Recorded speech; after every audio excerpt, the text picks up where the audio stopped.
Under the hot Lagos sun, Amelie stood outside her old, broken apartment, sweat mixing with her tears.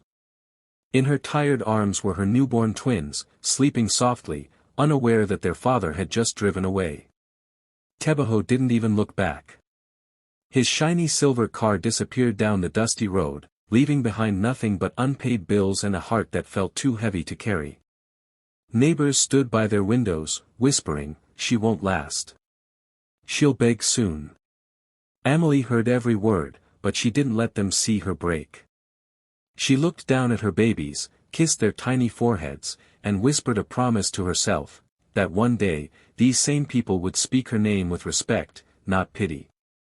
Her stomach growled, her body ached, and the world felt cruel, but her spirit refused to die. She walked back inside her cracked walls and rocked her twins to sleep, humming a tune that carried more hope than melody. That night, as she sat in the dark, a quiet fire lit inside her.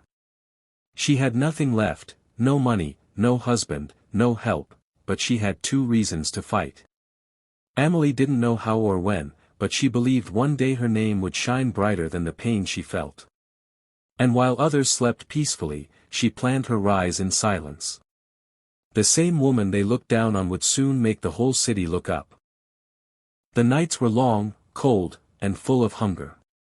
Amelie often sat in the dark, rocking her twins to sleep as their tiny stomachs growled louder than her lullabies.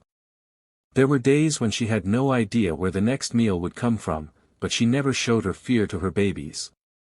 Every morning before the sun rose, she wrapped them in a thin cloth, placed them carefully on the bed, and stepped out to find work. Some days she scrubbed floors in other people's houses until her back ached.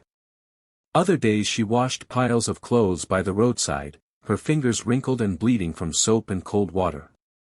Still, no matter how tired she was, she always smiled at her babies when she came home. She made 1 loaf of bread last 3 meals, tearing it into tiny pieces, dipping it in water to make it soft enough to share. When the world gave her nothing, she found a way to give her children everything she could, even if it was just love and a promise that better days would come. At night, when the city grew quiet, Amelie would sit by the dim light of a candle. Her babies would be sleeping beside her, their little breaths steady and peaceful. She looked at them and felt something stronger than pain, a burning desire to change her story. She pulled out an old notebook she'd found in the trash and began to draw her dream. It was rough and messy, but it was real. She sketched a small food stand, then a kitchen, then a restaurant. She wrote the name at the top in big letters, Sunrise Kitchen. That name gave her hope. It reminded her that every sunrise meant a new chance, a new beginning. She imagined people lining up to buy her food, the same people who once whispered about her in pity. She dreamed of serving them warm meals, not out of revenge, but to prove that nothing could stop a woman who refused to give up. Every night after that, she added more details, menus, prices, recipes, little notes of encouragement. Her dream became her escape, her motivation, her prayer. When exhaustion made her eyes heavy, she'd whisper to herself, "Amelie, one day your hands will cook for kings." And even though she had no money, no fancy education, and no one to help her, she carried that dream like a flame in her heart. Each day of struggle became a step closer. Each tear watered her determination. The hunger, the hard work, the loneliness, they were all part of her becoming. Amelie didn't just dream of feeding others. She dreamed of feeding her own spirit, with success, with peace, and with pride. And in that tiny room, with nothing but faith and a notebook, a miracle began to take shape.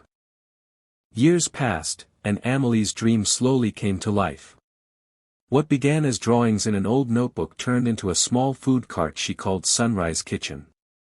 It wasn't fancy, just a rusty cart under a roof that leaked whenever it rained. But Amelie didn't care. She cooked with love, and that love poured into every plate she served. Her first day, she sold only 1 meal. The next day, that same customer came back with a friend. Then more people started coming, drawn by the smell of her spicy jollof rice, her soft puff-puff, and the warmth in her smile. Soon, her little corner became the heart of the neighborhood. Office workers, taxi drivers, students, everyone lined up for a taste of Amelie's food.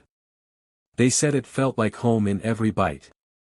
Even when the heat was unbearable or rain soaked her clothes, she stayed. She'd laugh with customers, wipe her brow, and keep cooking. Her twins, now a little older, would help her hand out plates and collect money. It wasn't much, but it was honest, and it was hers. One evening, a man in a suit stopped by for a quick meal. He was silent at first, but after tasting her stew, he smiled and said, "This food could win awards." Amelie laughed, thinking he was just being kind. But a few weeks later, that same man returned, not as a customer, but as an investor. He believed in her dream and helped her expand. Soon, Sunrise Kitchen grew from a roadside cart into a small restaurant. Then 2. Then 5. Amelie worked day and night, through storms, heartbreaks, and exhaustion. There were moments she wanted to give up, but she always remembered the promise she made to her twins under that scorching Lagos sun. Years later, her food, the same recipes she once sold under a leaking roof, was featured at the biggest culinary festival in Africa. Cameras flashed, crowds cheered, and Amelie stood on stage, holding her award with tears in her eyes. The woman who once had nothing was now feeding nations. While Amelie's star was rising, Tebaho's world was quietly falling apart. The life he thought was perfect began to crumble piece by piece. The woman he left Amelie for, his so-called new love, was nothing like he imagined. At first, she smiled sweetly, wore fancy clothes, and made him feel like a king. But as time passed, her love came with a price. She spent his money like water, bought things they didn't need, and partied while he worked himself to the bone. Tebaho ignored the warning signs, convinced he was living his best life. But soon, the money ran out. The cars were sold, the house was gone, and the new love disappeared with the last of his savings. One morning, he woke up alone in a small, dirty apartment, surrounded by empty bottles. His phone no longer rang, and the friends who once laughed with him stopped calling. He tried to find work, but no one trusted him anymore. The man who once felt proud now looked in the mirror and saw a stranger, tired, broke, and bitter. One evening, as he sat in a bar trying to forget his misery, the TV caught his attention. A news anchor was smiling, announcing, Amelie Ndlovu, the youngest female CEO of a multi-million-dollar brand, Sunrise Kitchen. Tebaho froze. The name hit him like a thunderbolt. He stared at the screen, hoping it was some mistake. But there she was, Amelie, glowing in a golden dress, holding an award, smiling for cameras. He couldn't believe it. The same woman he had left standing under the sun, the one he thought would never survive without him, was now a star across Africa. His heart sank as applause filled the TV studio. Tebaho's hands shook, his chest heavy with regret. For the first time, he realized what he had lost, not just a wife, but a woman who had turned pain into power. And this time, she was far beyond his reach. On her 30th birthday, Amelie stood on the rooftop of her company's tall glass building, the city lights of Lagos sparkling beneath her like a field of stars. The cool night breeze brushed against her skin as she held a glass of champagne, watching the reflection of her journey in the skyline. Just a few years ago, she had stood under the same sky with nothing but hope and hunger. Now, she stood on top of her dreams, strong, calm, and unstoppable. Above her, a sleek private jet circled slowly, the word Sunrise Kitchen painted boldly on its side. It wasn't just a plane, it was her gift to herself, a symbol of how far she had come from the days of walking barefoot to clean houses. Her twins, now grown and glowing with pride, ran up to her, their laughter filling the air. They were her greatest success, confident, kind, and proud of the woman who raised them. "Happy birthday, Mama," they said together, handing her a white envelope tied with a golden ribbon. Amelie smiled, curious, and slowly opened it. Inside was a newspaper folded neatly. The front page headline read, "Amelie's empire expands across continents." She stared at it for a moment, her hands trembling slightly. Her eyes filled with tears, not of sadness, but of pure gratitude. She thought about every night she went to bed hungry, every tear she wiped away in silence, every time she whispered to her babies that things would get better. They had. The jet above her roared softly, like the sound of destiny celebrating her victory. Amélie raised her glass, looking out at the city that once pitted her. "We made it," she whispered. The twins hugged her tightly, and for a moment, time stood still. From the dust of heartbreak, she had built an empire. The same world that once doubted her now celebrated her name, and on that rooftop, under the open sky, Amélie finally allowed herself to cry tears of joy. Late one afternoon, as the golden sun began to set behind the tall building of Sunrise Kitchen, a thin, tired man stood at the front gate. His clothes were wrinkled, his shoes dusty, and in his trembling hands was a small bouquet of wilted flowers. It was Tebaho. The same man who once drove away in a silver car, full of pride, now stood before Amélie's empire, looking broken and lost. His eyes were hollow, his hair streaked with gray, and his once confident voice now shook with guilt. The guards at the gate looked at him with curiosity. They had heard the story, but they couldn't believe this was the same man who once left her with nothing. When Amélie stepped out of her car, dressed in white and glowing with quiet power, he froze. For a moment, he just stared, unable to speak. She looked even more beautiful than before, not because of money or fame, but because of peace.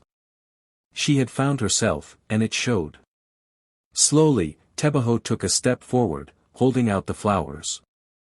"Amélie," he whispered, his voice cracking, "I made a mistake. I shouldn't have left you. Please, forgive me."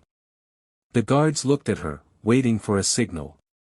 For a moment, silence filled the air. Then Amélie smiled softly, not with bitterness, but with grace. She took a slow breath and said gently, "Mistakes are meant to be corrected, not repeated."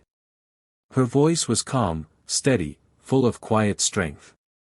Tebaho lowered his head, tears slipping down his face.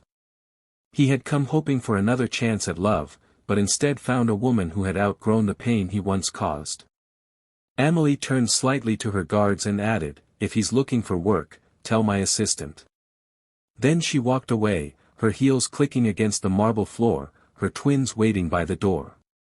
Tebaho stood there, clutching the dying flowers, realizing that the woman he once left behind had become someone he could never reach again. The sound of the jet engines filled the air, deep and powerful, echoing through the sky like thunder.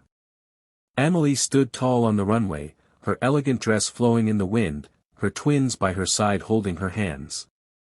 The jet, bright white with the Sunrise Kitchen logo shining proudly on its body, waited behind her, ready to take off. The same woman who once stood barefoot under the scorching sun of Lagos, begging fate for one more chance, was now the woman who owned the skies. Her eyes were calm, her smile steady. She had walked through fire and built her own wings. At the gates, Tebaho stood frozen, watching her. The flowers he had brought were gone, replaced by the heavy weight of regret in his chest. He couldn't look away. The woman he had left behind, the one he thought was weak, the one he believed could never survive without him, now stood before him as a symbol of strength. The world now spoke her name with respect and admiration. His heart ached, not just because he lost her, but because he finally understood that she never needed saving. Amélie looked back one last time, her eyes meeting his. There was no anger there, no bitterness, only peace. She gave a small, knowing smile, then turned away.